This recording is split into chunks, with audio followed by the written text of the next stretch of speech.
Halo semua, di sini saya Ataulia Nur Hakim yang akan menjadi moderator pertama, dan saya di sini tidak hanya sendiri tetapi juga ada teman saya. Halo semua, aku Sandra Kinanisa sebagai host 2, aku biasa dipanggil Rara. Nah, hari ini kita akan membahas Islamic Golden Age, tetapi bukan hanya dalam kerangka glorifikasinya saja, melainkan juga ingin melihat sejarah sebagai narasi kekuasaan dalam aspek siapa yang nulisnya, dari sudut pandang mana, dan kepentingan apa yang bekerja di baliknya.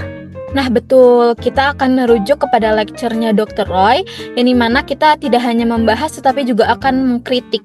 Nah, jadi fokus kita pada hari ini juga bukan menjelaskan saja apa yang sudah terjadi, melainkan bagaimana cerita ini juga dapat dibangun.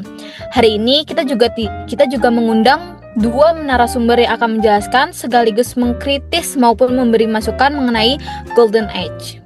Nah, dua narasumber ini saya akan memperkenalkan. Yang pertama ada Jonathan dan yang kedua adanya Regina. Boleh perkenalkan Kak? Iya, halo semuanya. Nama saya Jonathan. Di sini saya sebagai narasumber satu. Ya, halo. Aku Rizky Regina sebagai narasumber kedua. Langsung aja ya kita tanya ini ke narasumber kita, Kak Jonathan. Dalam leksurnya Pak Roy disebutkan bahwa sejarah Barat sangat Eurocentris. Bisa dijelasin nggak Kak masuk kritiknya Bapak Roy ini? Iya, jadi Casagranda menunjukkan bahwa sejarah dunia itu sering ditulis dengan Eropa sebagai pusat peradaban, seolah-olah wilayah lain termasuk dunia Islam hanya berperan sebagai suatu aspek yang pasif. Narasi ini juga menempatkan modernitas sebagai hasil eksklusif Eropa, padahal banyak pengetahuan itu lahir dari interaksi lintas peradaban. Namun, kritik ini juga perlu diperdalam. Di sini juga kita bisa lihat sebagai bukti bagaimana masyarakat modern hingga saat ini mempunyai tujuan untuk berpendidikan di Eropa. Karena mereka mempunyai mindset bahwa Eropa merupakan pusat peradaban yang maju untuk mengayomi pendidikan. Ketika kita menyebut soal Islamic Golden Age, ada faktor yang sebenarnya memungkinkan periode ini untuk muncul nggak sih Kak? Kalau kita merujuk ke kuliahnya Dr. Roy ini ya, faktor utamanya itu bukan kecerdasan dari bawaan umat muslim, tapi melainkan dari kondisi sosial politiknya. Nah, contohnya itu seperti negara Abbasiyah. Nah, mereka itu kayak menyediakan dana, stabilitas, dan perlindungan politik bagi ilmuwan gitu. Jadi, sehingga aktivitas intelektualnya itu bisa berkembang gitu. Nah, nih di sini menurut Kak Regina ini, jadi bisa dikaitkan nggak sih dengan ilmu pengetahuan yang sangat bergantung pada kekuasaan? Kalau dalam konteks ini, iya bisa. Jadi ilmu itu tidak lahir di ruang hampa. Jadi tanpa dukungan material dan keamanan, gagasan itu sulit berkembang dan sulit bertahan gitu. Namun apakah Golden Age ini dapat didalami secara menata nggak sih Kak? Oke, izin menjawab. Menurut saya tidak, karena ilmu perkembangan terutama di pusat kekuasaan seperti Baghdad, wilayah pinggiran itu sering kali tertinggal. Jadi Golden Age bersifat selektif dan elitis, bukan pengalaman kolektif seluruh dunia Islam. Jadi ketika dukungan negara melemah, aktivitas ilmiah pun cepat terdampak. Ini menunjukkan bahwa Golden Age bukan sistem yang mapan dan berkelanjutan, melainkan periode historis yang rapuh dan sangat kontingen. Apakah seiring munculnya kritik bahwa dunia Islam hanya menerjemahkan ilmu nih, apakah kritik ini adil atau tidak menurut Kak Jonathan atau Kak Regina? Oke, aku mau jawab. Jadi menurut sebagian sejarawan itu, contohnya seperti Dimitri Gutas, dia melihat penerjemahan itu sebagai proyek politik Abbasiyah yang jadi gunanya itu untuk administrasi dan untuk legitimasi kekuasaan gitu kata. Baik, terima kasih. Tapi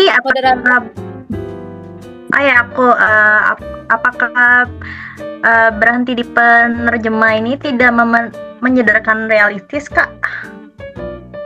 Iya, saya izin menjawab. Menurut saya benar, dunia Islam tidak hanya menerjemahkan, tetapi juga mengembangkan metode baru seperti aljabar, optika eksperimental, dan kedokteran klinis yang sampai sekarang masih bisa kita lihat dan kita gunakan begitu. Maksudnya kita terdampak terhadap hasil dari dunia Islam.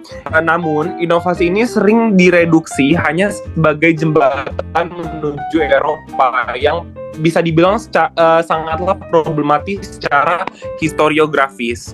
Jadi seperti itu. Oke, terima kasih Kakak Jonathan. Untuk pertanyaan satu ini cukup menarik nih mengenai mengapa konsep why and why. Jadi apakah ini penting dalam kemajuan peradaban? Boleh dijawab kakak-kakak sekalian?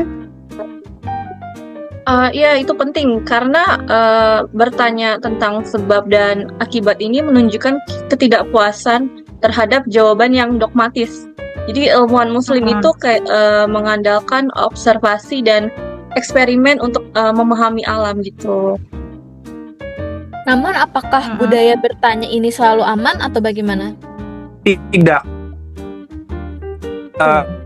Ketika pertanyaan dianggap mengancam otoritas politik atau keagamaan, ruang berpikir kritis menjadi menyempit. Jadi kemunduran ilmu lebih terkait perubahan konfigurasi kekuasaan daripada konflik iman versus rasio, bisa dibilang. Dan menurut Ahmad Dalal, beliau menegaskan bahwa meskipun budaya bertanya ada, kebebasan intelektual tetap dibatasi oleh otoritas teologis dan tradisi keilmuan tertentu. Karena itu, sains Islam klasik tidak dapat disamakan begitu saja dengan sains modern yang menekankan skeptisme radikal. Membaca masa lalu secara anakronistik justru dapat merusak analisis sejarah yang ada. Begitu. Tapi Dr. Cassandra ini kan juga sempat mengkritik gagasan sejarah linier dari Yunani ke Eropa modern, ya kan? Tapi mengapa ini malah menjadi suatu yang bermasalah ya? Karena Yunani sendiri belajar dari Mesir dan Mesopotamia. Jadi karena sejarah peradaban lebih tepat dipahami sebagai jejaring interaksi, bukan garis lurus, hasilnya menjadi seperti itu. Karena itu kritik terhadap sejarah linear harus tetap mempertanyakan siapa yang memiliki akses dan kontrol atas pengetahuan, begitu kalau menurut saya. Tapi kritik Eusentrisme juga mempunyai batas kan ya, yang kita ketahui. Itu benar atau bukan ya? Benar, itu ada.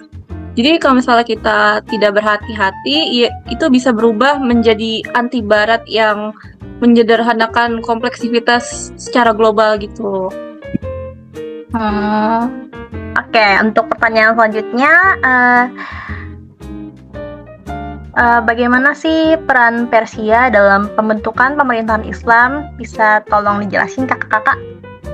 Aku mau jawab ya. Jadi peran Persia itu memberi model birokrasi dan administrasi negara yang stabil gitu. Kemudian diadopsi oleh kekhalifaan gitu, Rara. Namun ini sekedar adopsi atau bagaimana? Tidak, ini bukanlah hanya sekedar adopsi. Jadi Islam itu mentransformasi struktur tersebut dengan nilai hukum dan keadilan sosial yang ada. Jadi ada kesinambungan sekaligus perubahan. Kita juga bisa melihat bahwa adopsi ini juga memicu ketegangan antara elit Arab dan non-Arab. Artinya, kesinambungan administratif tidak terlalu berarti integrasi harmonis, melainkan sering juga disertai konflik identitas yang ada dan legitimasi kekuasaan, seperti itu. Oke, baik. Terima kasih Kak Jonathan atas penjelasannya. Nah, sekarang saya ini pengen menanyakan tentang kasus di mana mitos pembakaran perpustakaan Alexandria ini kenapa masih terus menjadi pembahasan yang berkelanjutan? Iya, jadi ironisnya dunia Islam itu justru berperan besar dalam menyelamatkan dan mengembangkan naskah-naskah kuno. Nah, untuk sebagai penutupnya aku mau nanya nih Kak, ada nggak sih pembelajaran utama dari diskusi hari ini? Pastinya ada dong. Yang pertama itu ya ilmu berkembang ketika ada sistem yang mendukung keterbukaan dan dialog gitu Kak. Baik, terima kasih untuk Kak Regina dan Kak Jonathan. Jadi bisa kita sikapi bahwa sebuah kritis itu membuat sejarah mudah berubah menjadi alat yang legitimasi, bukan sarana pembelajaran. Oke, sekian dari penjelasan hari ini. Terima kasih untuk Kak Jonathan dan Kak Regina yang sudah menjelaskan dan mengkritik tentang pembahasan Golden Age ini.